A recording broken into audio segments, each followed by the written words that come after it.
The signal from the void. The crystalline spires of the Andraxian Federation's High Council chamber glittered under the light of 3 suns. 200 delegates from across the galaxy sat in concentric rings of floating platforms, their diverse anatomies accommodated by customized environmental fields. At the center stood High Counselor Zivrix, her translucent skin pulsing with bioluminescent patterns that betrayed her agitation. "The signal has been verified," she announced, her melodic voice amplified throughout the chamber. "The Lunari colony on Helios Prime is under attack by Vorkath forces. Their quantum beacon transmitted a full tactical assessment before it was destroyed." The council chamber erupted in alarmed vocalizations, clicks, whistles, and rumbling subsonics from species whose emotional responses transcended standard translation. "The Vorkath have violated the Galactic Peace Accord," said Ambassador Thorn of the Xilarian Collective, his exoskeleton clicking with each syllable. "They have avoided direct confrontation with major powers for centuries. Why attack the Lunari now?" "Resource desperation," replied Admiral Kavoth, the Federation's military strategist. His holographic projection displayed tactical overlays of the Helios system. "Helios Prime contains rare isotopes essential for quantum shield technology. Our intelligence suggests the Vorkath war machine has depleted their known sources." The images shifted to show a fleet of angular warships, obsidian black with crimson energy signatures, surrounding a small blue-green world. The surface was already scarred with impact craters and spreading fires. Smaller ships descended through the atmosphere in systematic patterns. "The Lunari defenses have already fallen," continued Admiral Kavoth. "They activated their quantum beacon 26 standard hours ago. By our calculations, the colony will be completely eradicated within 72 hours as the Vorkath harvest the planet's resources. Our closest rapid response fleet is 8 days from Helios Prime," said Zivrix, her skin now pulsing dark blue with sorrow. "We must acknowledge the tactical reality. By the time we arrive, there will be nothing left to save." In the upper tier of the chamber, where minor species representatives were seated, Commander Ilara Ray of Earth's diplomatic corps sat silently, her dark eyes focused on the holographic display. Humans had only recently gained observer status in the Federation, with a single colony barely established beyond their home system. The Federation still viewed them as primitive newcomers, granted access mainly as a diplomatic courtesy. Ilara's neural implant quietly processed the tactical data, running simulations and calculating trajectories. She cleared her throat, knowing protocol allowed her to speak, but not to propose action. Commander Ray acknowledged Zivrix with faint surprise. "You wish to address the Council. I merely note that the distress signal passed through Sector 42A. Ilara said calmly. "According to Federation protocols, all species within signal range must be notified." A ripple of dismissive murmurs swept through the chamber. "The humans have been notified through your presence, Commander," replied Zivrix kindly. "Though I appreciate your attention to protocol, there is little practical purpose in formal notification, since Earth possesses no significant interstellar military capability." "Of course, High Counselor," Ilara nodded respectfully. "I simply wished to ensure all protocols were observed." As the Council continued debating evacuation zones and diplomatic responses, Ilara discreetly activated her personal quantum communicator, encrypted to Earth Defense Command frequencies. "Admiral Chen, Priority Omega," she subvocalized. "Distress signal authenticated. Lunari colony under Vorkath attack. Federation response, ETA. 8 days. Colony survival window, 72 hours. Transmitting tactical data now. 300 million kilometers from the Federation capital, in the shadow of Earth's moon, Captain Marcus Chen stood on the bridge of the EDS Defiant. Unlike the gleaming, organic curves of Federation vessels, human ships were angular, utilitarian, and deceptively compact. What the Federation didn't know, what humans had carefully concealed, was how advanced they had become. The bitter lessons of Earth's last global war had driven humanity to unprecedented technological leaps. Neural integration, dark matter manipulation, and quantum displacement had all been achieved in desperate secrecy while presenting a facade of slow, methodical progress to the galaxy at large.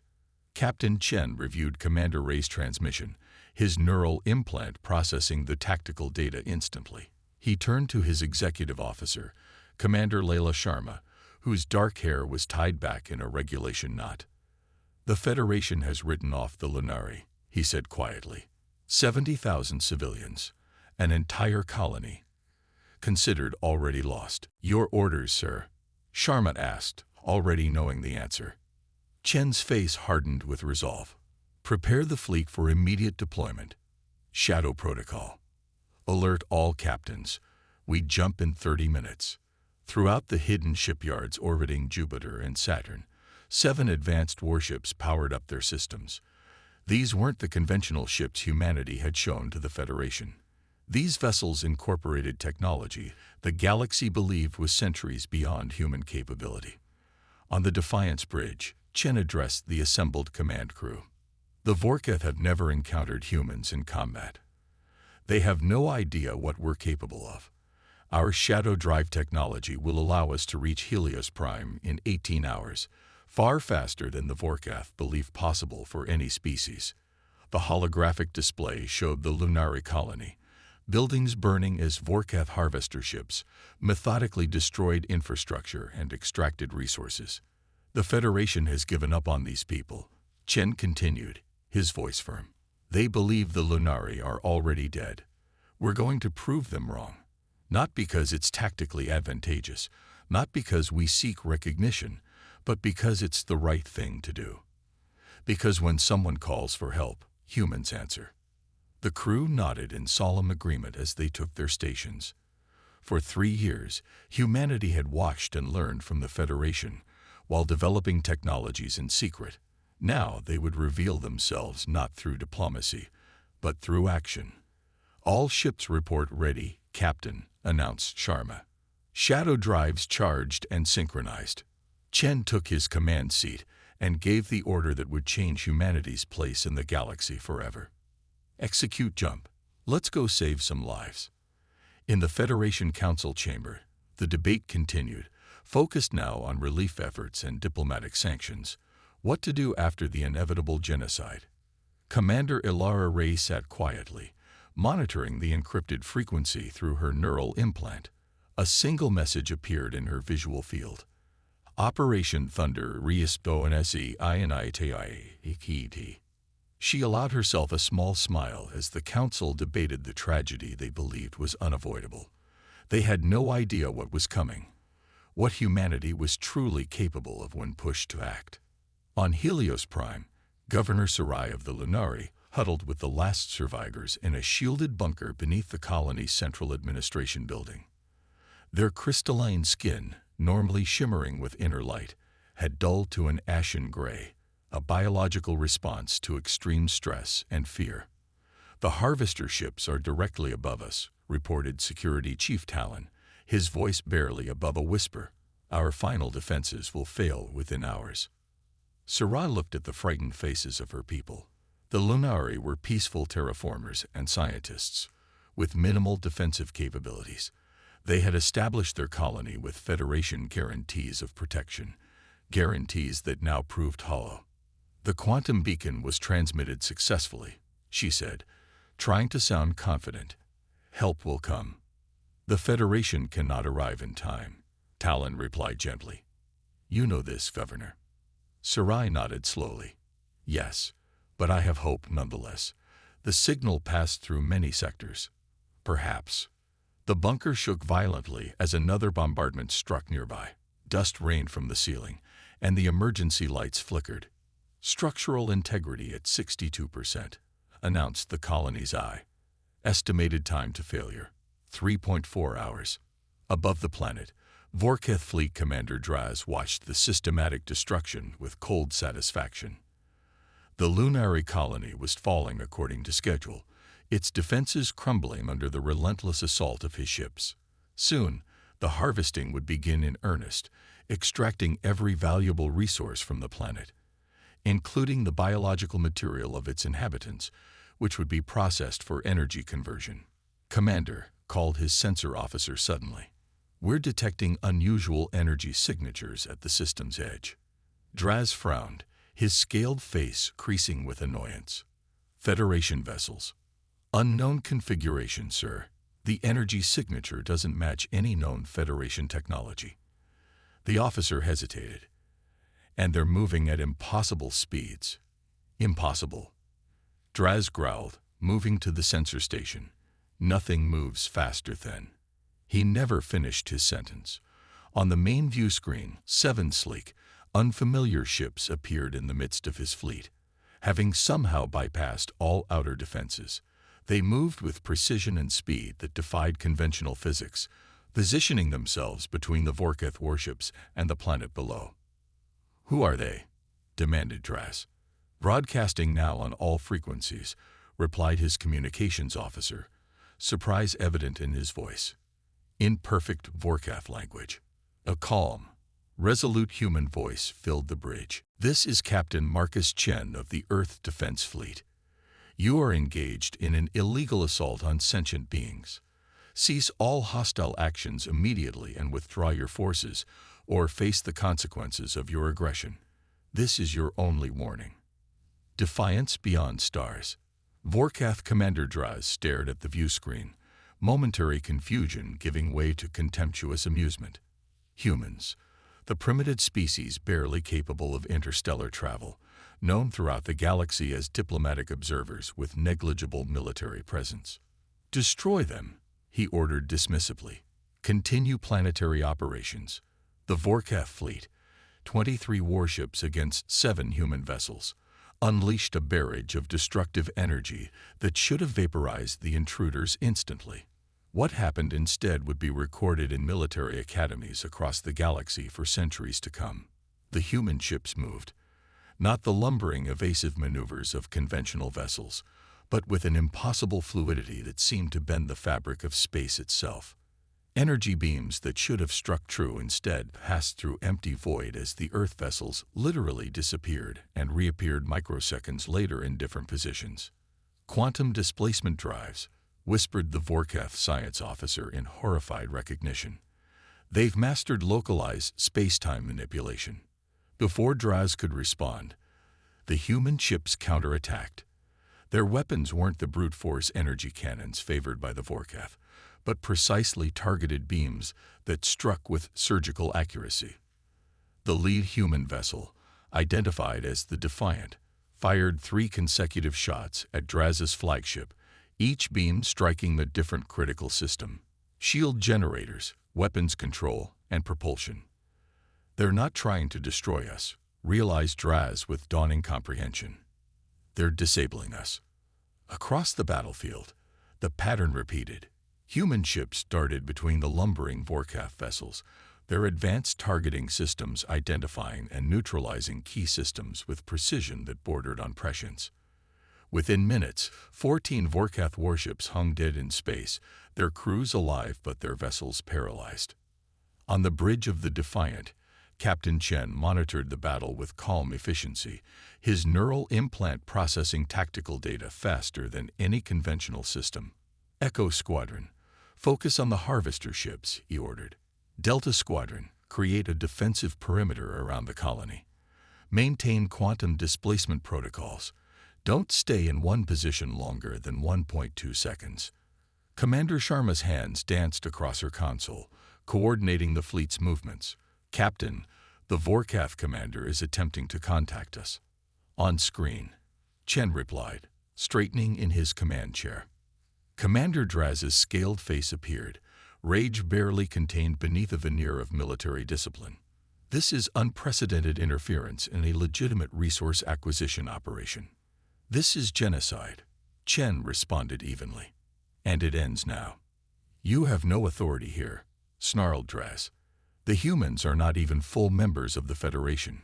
You have no standing to interfere." "We don't need permission to stop a massacre," Chen replied, his voice hardening. "Your remaining operational vessels are surrounded. You've witnessed what our technology can do. Stand down, or we will be forced to move from disabling to destroying. In the Federation Council chamber, pandemonium had erupted. The supposedly primitive humans had not only responded to the distress call, but had arrived at Helios Prime in hours rather than days, a feat that should have been impossible by known physics. "How is this possible?" demanded High Counselor Zivrix, her skin flashing between colors of shock and disbelief as she watched the battle through the quantum observation array. "The humans have quantum displacement technology, precision targeting systems. They've concealed their true capabilities from us." Commander Ilara Ray stood calmly amidst the chaos, her expression neutral despite the satisfaction she felt. "The Federation made assumptions about humanity based on our limited visible presence. We never claimed to be primitive. You simply concluded that we were." "This is deception," accused Ambassador Thorne. "A violation of Federation transparency protocols." "With respect, Ambassador," replied Ilara, "Earth is an observer state, not a full member. We're not bound by those protocols. And given how quickly the Federation abandoned the Lunari to their fate, perhaps you can understand our reluctance to reveal all our capabilities." On Helios Prime, the surviving Lunari emerged from their shelters in disbelief as the bombardment suddenly ceased. The sky, which had been filled with Vorkath warships, now showed a defensive formation of human vessels intercepting and neutralizing the remaining enemy forces. Governor Sarai stood in the ruined central plaza of the colony, her crystalline skin beginning to regain its luminescence as hope returned. "They came," she whispered. "Someone actually came." Transport shuttles descended from the human ships, bringing medical teams, emergency supplies, and security forces. A tall human with captain's insignia approached Sarai, extending his hand in the universal greeting gesture. "Captain Marcus Chen, Earth Defense Fleet." He introduced himself. "We received your distress signal. I'm sorry we couldn't arrive sooner." "You arrived when no one else would," Sarai replied, her voice breaking with emotion. "The Federation said it was impossible to reach us in time. Humans have a different relationship with impossible than most species," Chen said with a slight smile. "Our medical teams are setting up field hospitals for your wounded. We've neutralized the immediate threat, and Federation reinforcements will arrive within the week." As human crews worked alongside Lunari survivors to stabilize critical infrastructure and treat the injured, the remaining Vorkath forces withdrew from the system. Commander Draz had surrendered rather than face complete destruction, a pragmatic decision that would later save him from the highest penalty under Federation law. On the Defiance Bridge, Chen received a priority communication from Earth Command. "The Federation Council is in an uproar," reported Admiral Hassan, her holographic image flickering slightly. "They're demanding explanations about our technology, our military capacity, our intentions. 3 centuries of careful secrecy, exposed in one day." "It was the right call," Chen replied without hesitation. 70,000 Lunari alive who would otherwise be dead. "I stand by the decision." "As does Earth Command," Hassan affirmed. "The Federation needs to understand that humanity won't stand by it while innocents are slaughtered, regardless of political consequences. But prepare yourself, Captain. The galaxy just realized that humans are not what they appeared to be. Everything changes from here." In the days that followed, as Federation relief ships finally arrived at Helios Prime, the political landscape of the galaxy shifted dramatically. Emergency sessions of the Council debated the human question: how a supposedly minor species had developed technology that rivaled or exceeded the most advanced Federation capabilities. Commander Ilara Ray found herself elevated from observer to central figure in these debates, addressing the full council from the speaking platform, once reserved for major powers. "Humanity developed in isolation, through necessity," she explained. "Our history is marked by conflict, yes, but also by extraordinary resilience and innovation. When faced with seemingly insurmountable challenges, we don't accept defeat, we find another way. And you concealed these capabilities deliberately," stated High Counselor Zivrix, her tone neutral rather than accusatory. "We revealed what we chose to reveal," Ray acknowledged. just as every species does when joining a new community. We observed, we learned, and we waited to see what kind of galaxy we were joining. When we witnessed the Federation's response to the Lunari crisis, the calculation that 70,000 lives weren't worth saving because it wasn't tactically feasible, we made our decision. To violate established protocols, said Ambassador Thorne. To save lives, corrected Ray. Humanity joins this community of species with open hands, but we will never stand idle when we have the power to prevent suffering. That is non-negotiable. The council chambers fell silent as the implications settled. Federation diplomatic and military doctrine would need to be reevaluated in light of humanity's revealed capabilities. Alliances would shift. New treaties would be necessary. On Helios Prime, as the recovery efforts continued, Governor Sarai watched the human crews working tirelessly alongside her people. They had come when no one else would, defied supposed limitations, and risked interstellar censure to save a species many considered expendable. Why? She had asked Captain Chen before his departure. Why risk everything for people you've never met? Chen had considered the question carefully before answering. Because that's what humans do. When darkness calls, we answer. Not because it's easy or safe or politically advantageous, but because we can. Because we must. Because that's who we are. As the story spread throughout the galaxy, how 7 human ships had defied a Vorkith fleet and saved a doomed colony, other species began to reevaluate everything they thought they knew about Earth and its people. Some with fear, some with admiration, but all with the dawning realization that humanity was a force unlike any the galaxy had seen before. And when the next distress signal echoed across the void, everyone knew who would answer first. Retriclaude can make mistakes. Please double-check responses.